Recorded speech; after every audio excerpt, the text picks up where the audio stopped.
Привет, it's Taya from Ukraine. Welcome to my channel again, guys. I would like to discuss with you interesting topic. Searching the internet one day, I found this interesting video, 90 days Fiancé visa show that I'm sure all aware of on my channel. But before we start, few announcements. First of all, thank you so much for your support. I didn't expect it, really. In my previous video, 10 facts about me, your support really motivates me when I'm feeling blue, down. I read your comments, really it affects me and motivation rises to do something. And second announcement, if you are learning Ukrainian through Duolingo or by yourself and you just want to go to the next level, you can go to tayaukraine, my site, and book a lesson with Lana or Marina. Lana is my sister. Lana is more calmer, she is more like relaxed. Marina is very energetic and bubbly, so you can choose which teacher will work for you. Both ladies, by the way, have experience with teaching kids and adults, and also Lana teaches Polish because she has been living in Poland and studying there. All the links will be below in the description. So let's see this video and what it is about. Did you ever think you'd be in America? It was her dream before she got here, I think. That was never my dream. Want to come to America? Yes, why do you, that was my dream? Because everybody from Ukraine wants to come to America. My Juvie. Like a lot of Ukrainian women just try and get a guy to get them to America. Am I right? I mean, I don't like that so much hearing because it's about my country. It's kind of same stereotypes like many people think that American is so stupid. True or not? Julie's parents tell me a little bit about Ukrainian girls, that in Ukrainian girls is so much trick and want to get to America. It's not true. So you said it wasn't your dream to come to America. So after you all get married, do you all plan to stay in America? Honestly, yeah, it's hard to say, but I'm really not sure. For me, it would be nice to live somewhere like Budapest because it's so close to my mom. She wants to go to another country and move Joey to another country. So that's a problem for us. Also, in the future, if they have kids, I mean, it's going to be hard for us to see our grandkids. I am afraid that once they get married, she's got that hold and she will take him away from us. We may lose our son.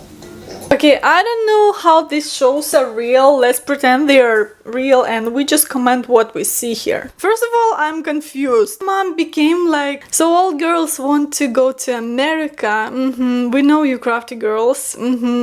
So she's suspicious about that. And then she became suspicious that she wants him to go to another country and maybe live somewhere like Hungary, and she's like, we don't like that either. You will take our son from us. My question is, who thinks about Ukrainian women when they move abroad? This video was posted on YouTube channel in 2021, so it's I think before the wartime, and we will talk about wartime right now. Most Ukrainian girls, if you just take one on the street, especially if she's from the town or the village, and you ask her about green card, she will be like, what's a green card? Are you talking about forest environment? When I told my Ukrainian relatives that I can't stay in America forever, I came here by this special program that was created only for Ukrainian refugees because of the war. This program, they can prolong it because of the war or shorten, so it's very flexible and they're basically seeing on the situation. I cannot stay here like having a green card 10 years without a problem or prolong it. And when I say no, I have to have a green card, and they're like, what is that? I speak to some other Europeans, they also don't know what is green card. And I think this stereotype you have, guys, especially American guys, that you talk only to women that are interested in moving to another country, and they know what is green card, what kind of documents you have to have, visa, and so on. They are already, getting prepared for what is waiting for us in the future. How can I legally stay in the country? Because being illegally in US was never in my plan. US is a serious country. You have a lot of rules, and I'm really afraid to break any rules here. Otherwise, wow, I'm an angel.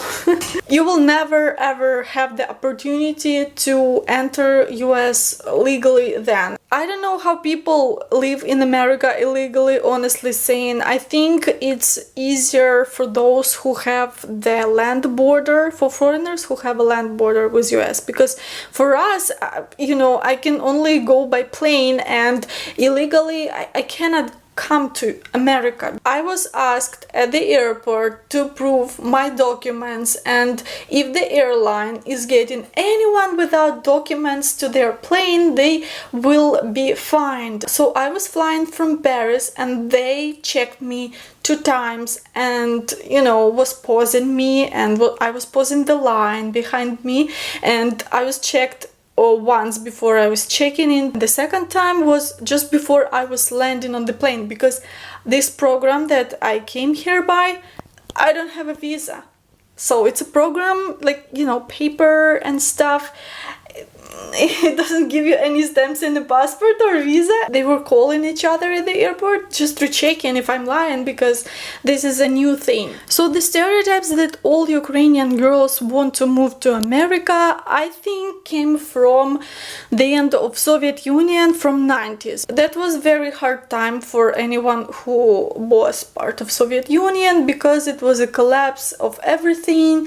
We call it hungry 90s. It was very difficult times. There was no jobs, only non-qualified, or even if you had a qualified, your salary was postponed. Banks didn't give you money. They gave you food. They gave you goods they were connected to. That was 30 years ago, but people still think that situation is the same here in Ukraine. Of course, at such circumstances when there was nothing and deficit of everything, grass would be greener, but not anymore, guys. I had a very good life in Ukraine. I love that we have freedom because we have less rules. But on the other side of the coin, you are not as protected as in the West. So, it really depends what you are doing in your country. And I feel sad that such a big machine as Hollywood still produce, and maybe still, I would say 4 years ago, before the war, they would still produce these stereotypes. If it's a man, he's part of mafia. If it's a woman, she's doing the prostitution. Slavic countries are very, very rarely represented in Hollywood. I'm a person who is interested in entertainment industry, and actually I got offer before the war. You can guess what was that role. It was a Russian prostitute.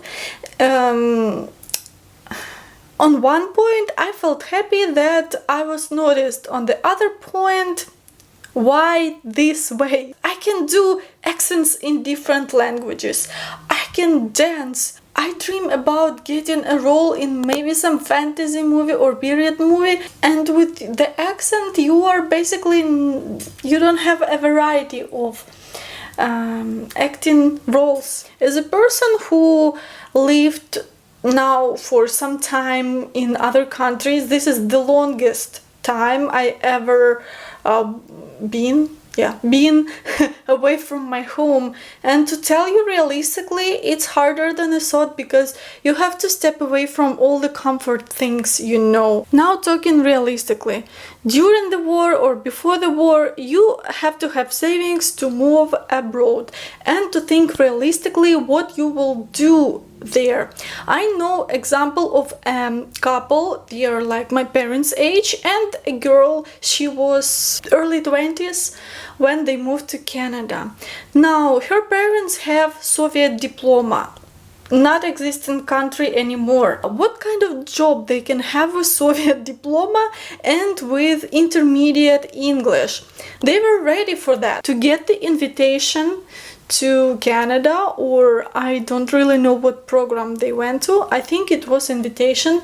So they asked something like brothers, wives, godmother, not even connected to bloodline people, and they got it. First few years will be difficult because firstly you have to learn the language, and secondly they understood they are like people around 50 years old. They have to learn a new craft, so they got the classes of a man got the classes and found a non-qualified job, and the woman got a random job at the shop, like shop assistant or something. That requires so much money, even before all these COVID times, and the world is crazy and expensive everywhere. If you have such major as lawyer or medicine in Ukraine, you are only connected to Ukraine, because if you go having a medical degree to America, they will say, wow, that's great, but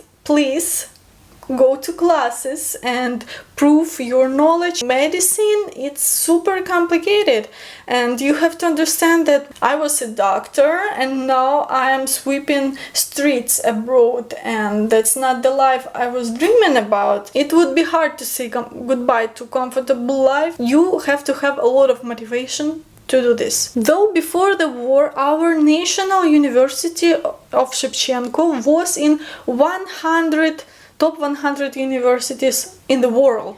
Now, talking about the war times, Ukrainians don't like when I say bad things on my channel about them, but honestly, I like to show the situation realistically. Since during the war, men cannot leave the country and women can. Have I heard cases of women who left their men and went abroad?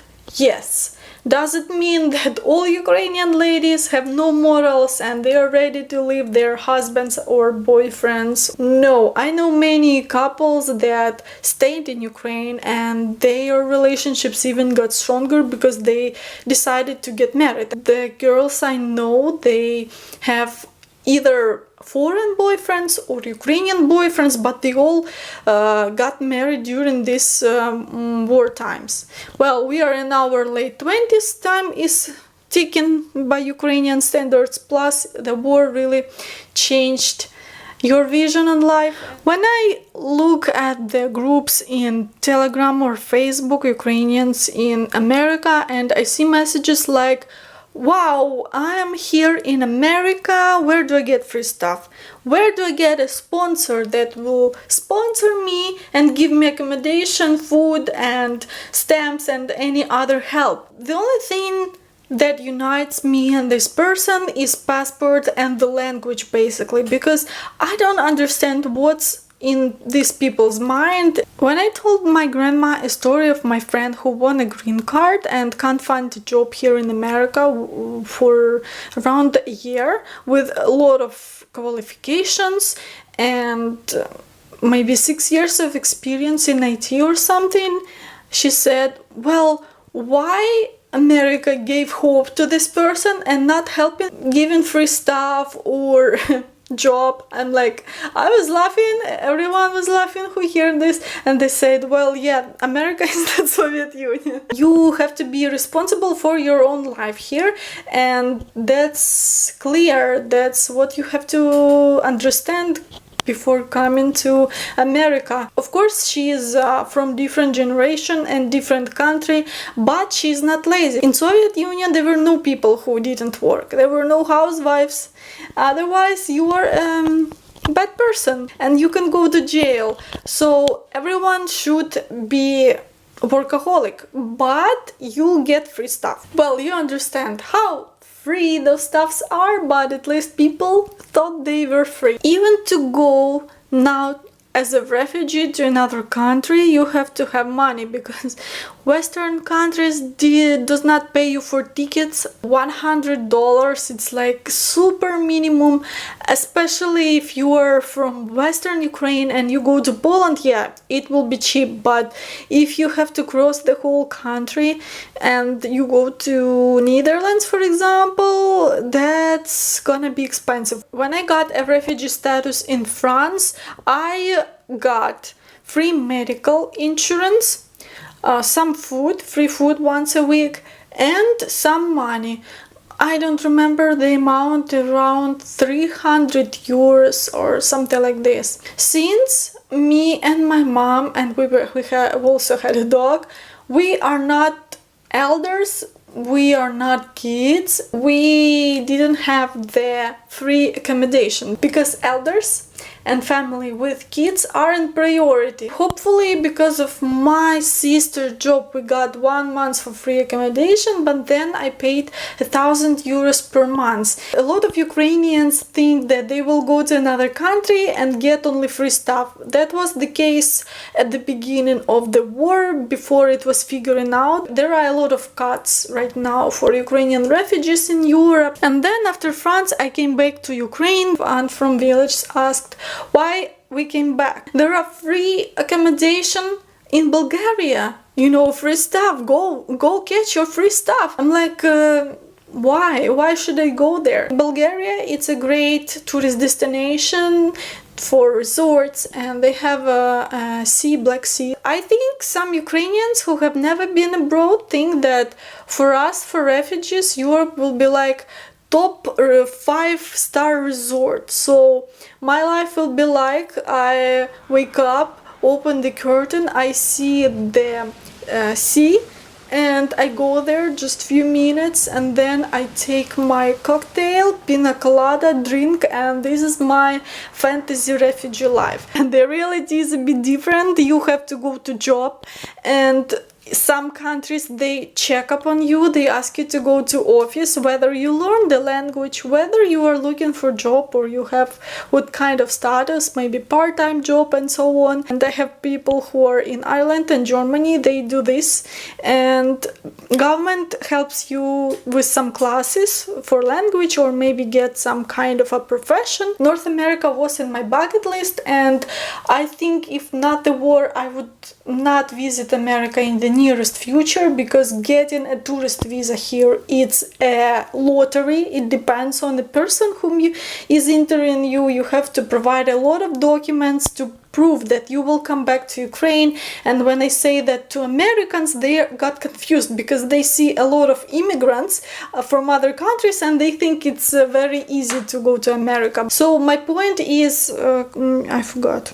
Oh, my point is, a lot of refugees will be disappointed coming to North America, especially United States, because they don't support you that much that you can just, relax and go to the beach and swim. They will give you free stuff enough not to die. And the ladies who understand that having a green card, it's not the goal. It's just the beginning, guys. It's just the beginning. It's harder now to find a job, even if you have a green card. If you don't have at least the language level that I have, then I don't know, we don't need you. We already have a lot of cheap workers. Nobody wants to take me with this status to the full-time job because they're like, well, maybe you will go to your country soon. We are not providing you any visa. So if you put likes and you will put comments, these gestures will give me a ding ding bell that you like this format, you like this video, and if you want to support me, subscribe. This is the best support ever. Hugs and kisses, guys. Love you all. Bye.